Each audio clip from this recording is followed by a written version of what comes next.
नमस्कार शेतकरी बांधवांनो, कांदा उत्पादक शेतकरी बांधवांसाठी आताच्या क्षणाची सर्वात महत्त्वाची आणि मोठी बातमी. कांदा संदर्भातील कांद्याच्या भावात वाढ होणार कधी, किती आणि कशामुळे होणार, काय महत्त्वाचे कारण, सविस्तर थोडक्यात संपूर्ण लाईव्ह अपडेट बातमी आपण या व्हिडिओच्या माध्यमातून जाणून घेण्याचा प्रयत्न करा. तरी महाराष्ट्रातील तमाम कांदा उत्पादक शेतकरी बांधवांना एकच विनंती, व्हिडिओ शेवटून बघा. अतिशय महत्त्वाचा व्हिडिओ जर आवडत नक्कीच लाईक करा. चॅनल असाल तर या ठिकाणी बघितलं तर हवामान आपल्या यूट्यूब चॅनलला सबस्क्राईब करून असाल बेल करून घंटा सांगा, जेणेकरून नोटिफिकेशन तुमच्यापर्यंत सर्वात अगोदर पोहोचेल. ते चला तर मित्रांनो, व्हिडिओला सुरुवात करतो आहे. स्क्रीनवर शकता अत्यंत महत्त्वाची आणि मोठी बातमी कांदा संदर्भातील.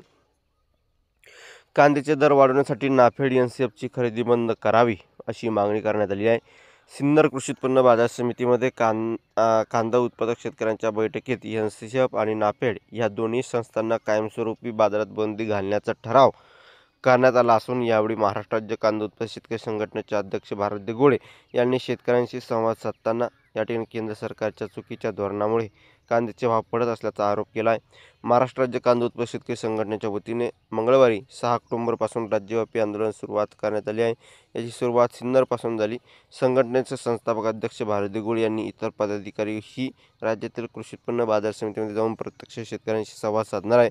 केंद्र सरकारच्या निर्णयाविरोधात जन आंदोलन उभारण्याचे पाऊल उचलणार आहे. या निमित्तानं सिन्नर कृषी उत्पन्न बाजार समितीमध्ये शेतकऱ्यांची बैठक घेण्यात आली. या बैठकीत प्रामुख्याने नाफेड एनसीएफ मार्फत कांदा खरेदी तात्काळ बंद करावी, कांद्याला निर्यात बंदी निर्णय रद्द करून मुक्त निर्यात सुरू करावी, हमीभाव देण्याचे स्थायिक धोरण निश्चित करावे आणि एकंदरीतच अशा प्रकारची ही महत्त्वाची अपडेट. त्यावेळी बोलताना महाराष्ट्र राज्य कांदा उत्पादक शेतकरी संघटनेचे अध्यक्ष भारत दिघोळे यांनी सांगितले की केंद्र सरकार घेतलेल्या चुकीच्या निर्णयामुळे कांद्याचे दर कोसळत आहे. त्यामुळे यावर केंद्र सरकार ठोस निर्णय घ्यावा. जर निर्णय घेतला नाही तर यापुढे प्रत्येक केंद्र सरकारच्या कृषीविषयक धोरणासाठी शेतकरी रस्त्यावर उतरतील आणि विरोध करतील असा इशारा देखील त्यांनी यावेळी दिला आहे.